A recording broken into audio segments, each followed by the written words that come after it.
அனைவருக்கும் வணக்கம். நம்முடைய லாஜிக்கல் டெலிஸ்கோப் சேனலை சப்ஸ்கிரைப் பண்ணியிருக்கக்கூடிய அனைத்து நண்பர்களுக்கும் நன்றி. இந்த வீடியோவில் சில முக்கியமான விஷயங்களை நம்ம டிஸ்கஸ் பண்ண போகிறோம். ஸோ அதனால வீடியோவை ஸ்கிப் பண்ணாமல் கடைசி வரைக்கும் பாருங்க. ஓகே ஃப்ரெண்ட்ஸ், இன்னைக்கு நம்ம நிஃப்டி பேங்க் நிஃப்டியோட மார்க்கெட் டைரக்ஷன் எப்படி இருந்துச்சு, அதில் என்ட்ரி டார்கெட் நம்ம எப்படி பிளான் பண்ணோம் அப்படின்றத அனலைஸ் பண்ணுவோம். ஸோ அதுக்கப்புறம் நாளைக்கான என்ட்ரி டார்கெட்டையும் பார்த்துடலாம்.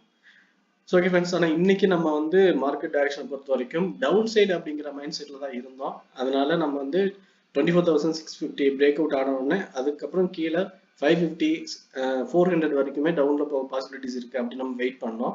ஆனா நிலைமை கொஞ்சம் வித்தியாசமாயிடுச்சு. ஃபர்ஸ்ட் டவுன் சைடுக்கான சிக்னலை கொடுத்து கீழே இறங்க ஆரம்பிச்சுது. 5 மினிட்ஸ் ட்ரெண்டில் போட்டுப்போம், அதை ஈஸியாக உங்களுக்கு புரியும். ஓகே, இப்போ ஃபர்ஸ்ட் பார்த்தீங்கன்னா கேப் டவுன் ஓப்பன் ஆகி மேலே சப்போர்ட் ஸ்ட்ராங்காக மேலே மார்க்கெட் போகிற மாதிரி ஒரு இன்டிமேஷனை கொடுத்துட்டு, ஆனாலும் நமக்கு இங்கே ஒரு ஜிக்ஸாக் மொமெண்டம், அதாவது மேலே போகிற மாதிரி ஒரு இன்டிமேஷன் கொடுத்து அதுக்கப்புறம் ரிவர்சல் இறங்கும் அப்படின்றதுனால நம்ம அதுக்கு ஒரு பிளான் அது ஒரு வச்சுருந்தோம். அதில் முக்கியமான விஷயம் என்னன்னா, இந்த லெவலில் ஒரு ட்ரெண்ட் லைன் ஃபார்ம் பண்ணி இந்த ட்ரெண்ட் லைன் பிரேக் அவுட் ஆகாமல் இந்த ட்ரெண்ட் லைன் டச் பண்ணிட்டு ரிவர்சல் ஆகும்போது புட் எடுக்கலாம் அப்படின்னு பிளான் வச்சுருந்தோம். அது மாதிரியே இங்கே இந்த லெவலை டச் பண்ணிட்டு ரிவர்சல் ஆகும்போது நம்ம அங்கேருந்து கீழே புட்டுக்கான பிளான் வச்சுருந்தோம். ஆனால் அந்த பிளான் பார்த்தீங்கன்னா அந்த லோ வரைக்கும் தான் வந்துச்சு. இந்த லோவுக்கும் கீழே நம்ம பிளான் வச்சிருந்தோம். ஆனால் அங்கே போகாமல் இங்கே ரிவர்சல் ஆக ஆரம்பிச்சது. இங்கே ரிவர்சல் ஆகும்போது நம்ம அந்த விஷயத்த ப்ரெடிக்ட் பண்ணிட்டோம், மார்க்கெட் திரும்ப போகுது அப்படின்ற மாதிரி. ஸோ இதை நம்ம டெலிகிராமில் இண்டிமேட் பண்ணிட்டோம்.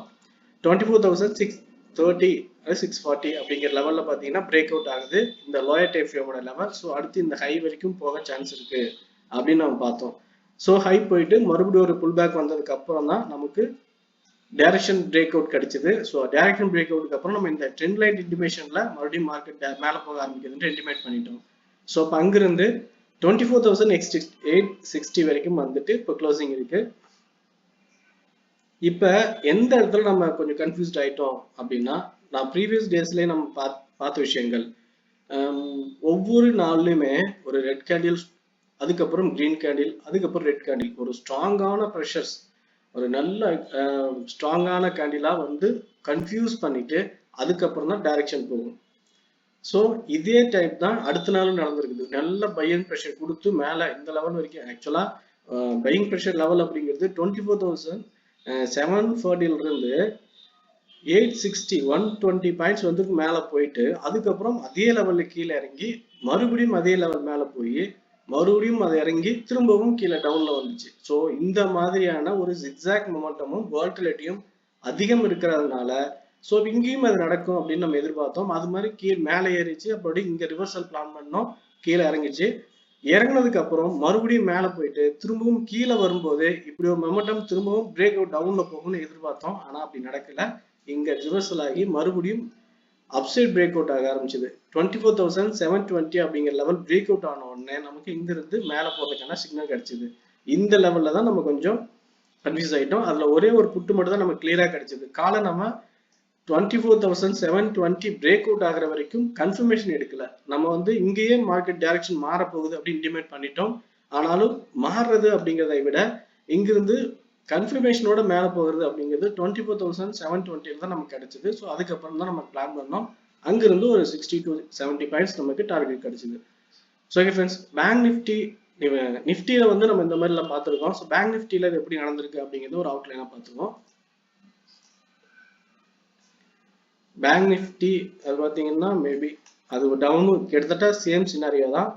இந்த சப்போர்ட் லெவல் ஓப்பன் ஆகி ஒரு ஜிக்ஸாக் மொமெண்டம் ஃபார்ம் பண்ணி இந்த ஹை பிரேக் அவுட் ஆனதுக்கப்புறம் மேலே போகிற சிக்னல் கொடுத்துட்டு க்ளோசிங் பார்த்தீங்கன்னா 56,260 என்ற லெவலில் க்ளோசிங் வச்சிருக்கு.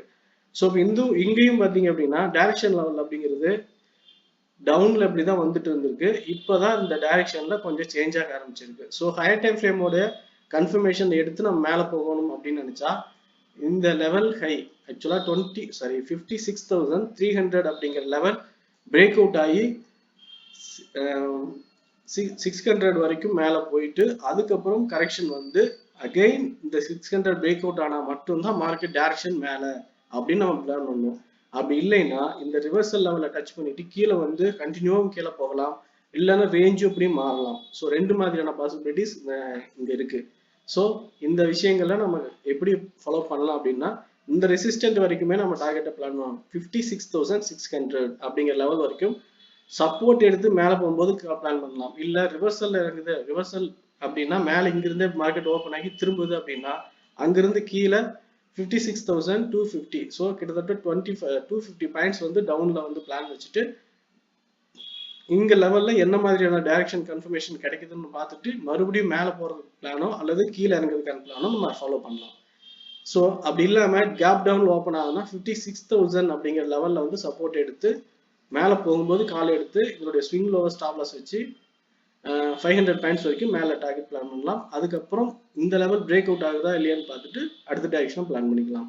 ஸோ இதுதான் பேங்க் நிஃப்டியை பொறுத்த வரைக்கும் நம்ம பார்க்கக்கூடிய விஷயங்கள். ஸோ இப்போ நிஃப்டி பேங்க் நிஃப்டி ரெண்டுலையுமே நம்ம ஓவரால் டீட்டெயில்ஸ் எல்லாம் பார்த்துட்டோம். அடுத்த நாளுக்கான என்ட்ரி அப்படிங்கிறதும் பார்த்துருக்கோம். ஸ்ட்ரைக் செலெக்ஷன் அப்படிங்கிறத பொறுத்த வரைக்கும் இங்கே என்ன மாதிரி இருக்குதுன்னா இங்கே டீப் இன் த மணி அப்படிங்கிறதுனுடைய இப்போ ஒரு நெகட்டிவ் ஒன்று நடக்குதுங்க. அது என்னன்னா ஸ்டாப் லாஸ் அடிக்கிறதுக்கான வாய்ப்புங்க அதிகமா இருக்குது அப்படின்ற மாதிரி ஒரு விஷயம் இருக்குது. வால்டிலிட்டி அதிகமா இருக்கிறதுனால 24,400 500ன்ற மாதிரியான ஸ்ட்ரைக் நம்ம எடுக்கும்போது மார்க்கெட் ஜிக்ஸாக் மொமெண்டாக ஆகும்போது நமக்கு 20 பாயிண்ட்ஸ்ல இருந்து 30 பாயிண்ட்ஸ் வரைக்கும் வச்சிருக்கக்கூடிய ஸ்டாப் லாஸ் லெவல் வந்து ஹிட் ஆகுது. ஸோ அப்போ என்ன நம்ம பண்ணலாம் அப்படின்னா இந்த மாதிரி ஹை வால்டிலிட்டி இருக்கும்போது கன்ஃபர்மேஷனுக்கு முன்னாடி ஒரு என்ட்ரி எடுக்காம வெயிட் பண்ணணும். கன்ஃபர்மேஷனுக்கு அப்புறம் பார்த்தீங்கன்னா ஒரு 40ல இருந்து 50 பாயிண்ட் தான் நமக்கு வந்து ஸ்டாப் லாஸ் லெவல் வருது.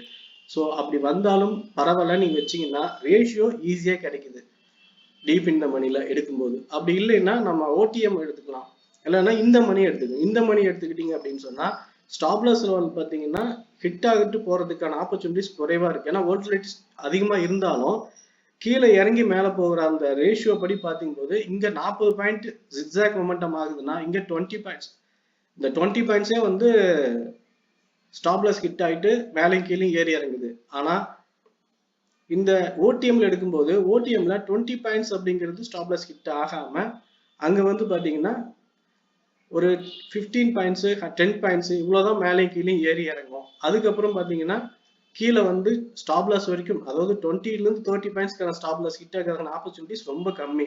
அதுவும் இல்லாம 40 பாயிண்ட்லாம் வைக்கும்போது ஒரு நல்ல என்ட்ரியாவே எடுத்துடலாம் ஓடிஎம்ல. ஸோ இந்த ஸ்ட்ரைக்ல பர்டிகுலரா இப்படி ஜிக்ஸாக் மொமெண்டம் ஸ்ட்ராங்கா வால்டிலிட்டி இருக்கும்போது மட்டும் இந்த மெத்தட்ல இருக்கக்கூடிய ஸ்ட்ரைக்கை செலக்ட் பண்ணலாம். இன்னும் நம்ம வந்து இந்த பிரேக் அவுட்டுக்கு அப்புறம் இப்படி ஒரு விஷயத்த நம்ம பிளான் பண்ணணும். ஓகே ஃப்ரெண்ட்ஸ், நிஃப்டியை பொறுத்த வரைக்கும் என்னுடைய பாயிண்ட் ஆஃப் வியூல entry target at the same time strike selection அதுக்கான ரீசன் வரைக்கும் பார்த்துட்டோம். பேங்க் நிஃப்டியும் நம்மளுடைய பாயிண்ட் ஆஃப் வியூல அனலைஸ் பண்ணிட்டோம். ஸோ இந்த வியூ உங்களுக்கு பிடிச்சிருக்குன்னு நம்புறேன். இந்த வீடியோ பிடிச்சிருந்தா லைக் பண்ணுங்க, ஃப்ரெண்ட்ஸ் சர்க்கிளுக்கு ஷேர் பண்ணி சப்போர்ட் பண்ணுங்க. உங்க ஒப்பீனியன் எதுவும் வந்தாலும் கமெண்ட்ல சொல்லுங்க. ஓகே ஃப்ரெண்ட்ஸ், தேங்க்யூ ஃபார் வாட்சிங்.